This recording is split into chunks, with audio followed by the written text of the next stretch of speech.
लागे वृंदावन को, लागे वृंदावन को, लागे वृंदावन को, लागे वृंदावन मिलही बहुत मुस्काता। बहने कहने लगी अरे देखो सती को निमंत्रण नहीं दिया फिर भी आ गई। लेकिन माँ एक ऐसी चीज है, अगर आप अपनी माँ को जंगल में भी बिठा के आएंगे तो माँ वहां से भी बोलेगी मेरा बेटा कैसा है, मेरी बेटी कैसी है।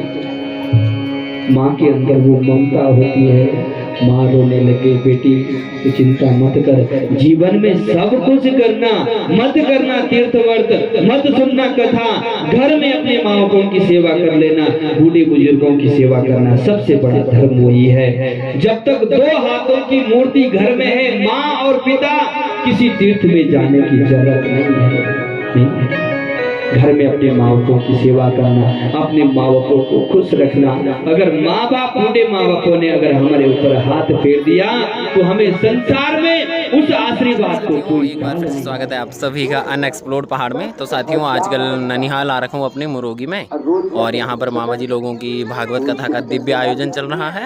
तो उसका रसपान कराते हैं आपसे और सुनते हैं व्यास जी के मुखार बिंद से अच्छी अच्छी बातें, और उनको अपने जीवन में भी उतारेंगे। तो चलते हैं फिर श्रद्धालुओं के साथ। आ गया चल हिटन के लगे भाई। जात पात पूछी नहीं कोई, और हरि को भजे तो हरि को होई। भगवान के दरबार में सब बराबर है। शास्त्र कहते हैं कुछ नहीं किए। अगर बेटी या बेटी के घर में किसी की आंख खराब हो जाए और पिता की आंख खराब हो जाए, पिता अपने बेटे को बोले बेटा मुझे आंख दे दो, बोले भक्तवत्सल भगवान की जय हो।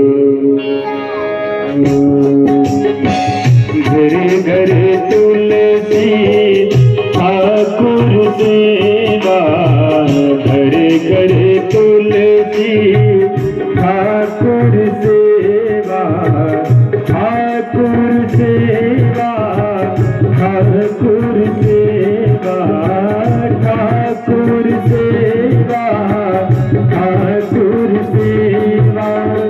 घरे घरे तुलसी ठाकुर सेवा, दर्शन गोविंद जी को,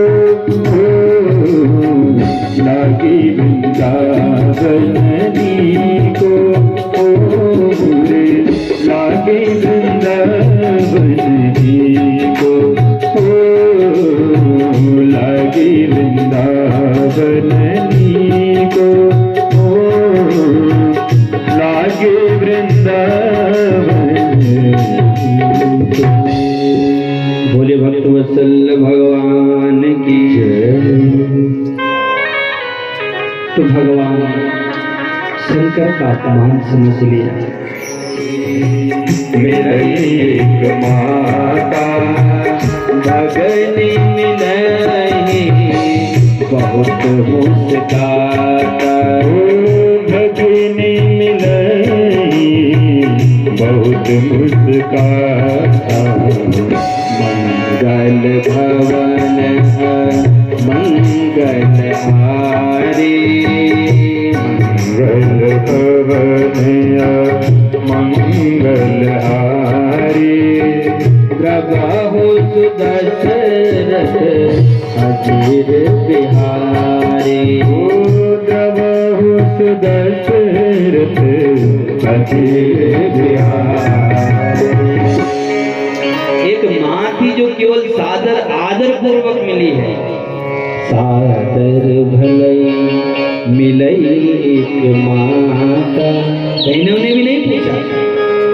भगनी मिलही बहुत मुस्काता। बहने कहने लगी अरे देखो सती को निमंत्रण नहीं दिया फिर भी आ गई। लेकिन माँ एक ऐसी चीज है, अगर आप अपनी माँ को जंगल में भी बिठा के आएंगे तो माँ वहां से भी बोलेगी मेरा बेटा कैसा है, मेरी बेटी कैसी है। माँ के अंदर वो ममता होती है। माँ रोने लगे, बेटी तो चिंता मत कर, जीवन में सब कुछ करना, मत करना तीर्थ व्रत, मत सुनना कथा, घर में अपने माँ बापों की सेवा कर लेना, बूढ़े बुजुर्गों की सेवा करना सबसे बड़ा धर्म वही है। जब तक दो हाथों की मूर्ति घर में है, माँ और पिता, किसी तीर्थ में जाने की जरूरत नहीं है। घर में अपने माँ बापों की सेवा करना, अपने माँ बापों को खुश रखना।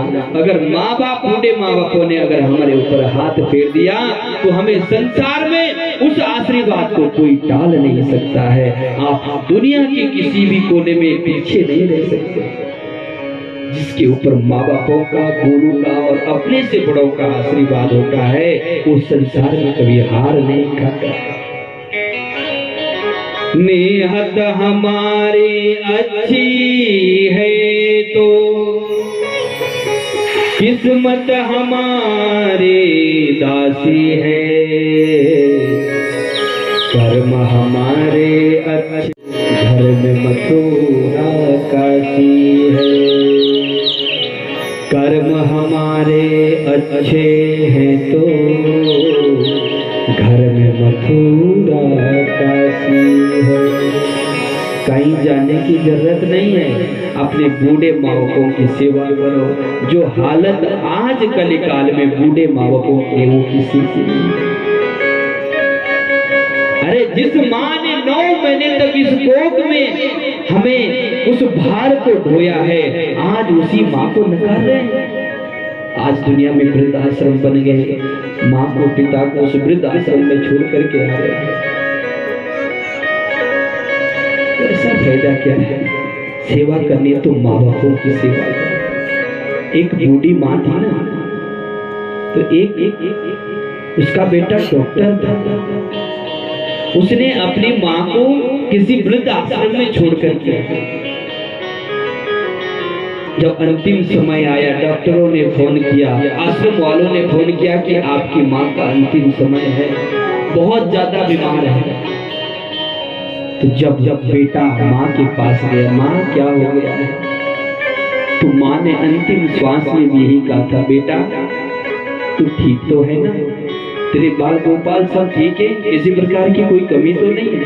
बेटा तुझे भगवान ने सब चीज दिया है, तुझे भगवान ने सब चीज से परिपूर्ण किया है। बेटा इस आश्रम में बहुत ज्यादा गर्मी है, तेरे को भगवान ने बहुत पैसा दिया है, अगर हो सके तो इस आश्रम में 2-4 पंखे लगा देना। कल के दिन तुझे तेरे बेटे भी अगर इस वृद्ध आश्रम में छोड़ने के लिए आएंगे, बेटा मैंने तुझे गर्मी सहन कर ली, लेकिन तू इस गर्मी को सहन नहीं कर पाएगा। तेरा ऐसा शरीर है कि तू इस गर्मी को सहन नहीं कर पाएगा। रो पड़ा, बेटा रोने लग गया। माँ बापों का दुख तब याद आता है जब अपना बेटा जीवन में होता है। वो माँ कह रही, बेटा कल के दिन तेरा बेटा भी तुझे ऐसी इस वृद्ध आश्रम में लाएगा। मैंने तो अपना जीवन काट लिया है, लेकिन तेरा इतना कोमल शरीर है, तेरे को हमने आज तक किसी चीज की कमी नहीं दी। बेटा तू इस गर्मी को सहन नहीं कर पाएगा, तू पंखे जरूर लगा देना। आज भी बेटे के लिए सोचा, इसलिए जीवन में हाथ जोड़ करके प्रार्थना करते हैं कि अपने माँ बापों की सेवा करना, उससे बढ़कर के संसार में कोई कथा नहीं है। मत सुनना कथा, मत करना दान, मत जाना कथा में, लेकिन अपने माँ बापों को, बूढ़े माता पिता को खुश रखना। जब कहीं से आते हैं तो उन माँ बापों को प्रेम से पुकार देना। और कभी भी जब इन 4 जगह जाओगे तो कभी खाली हाथ मत जाओ।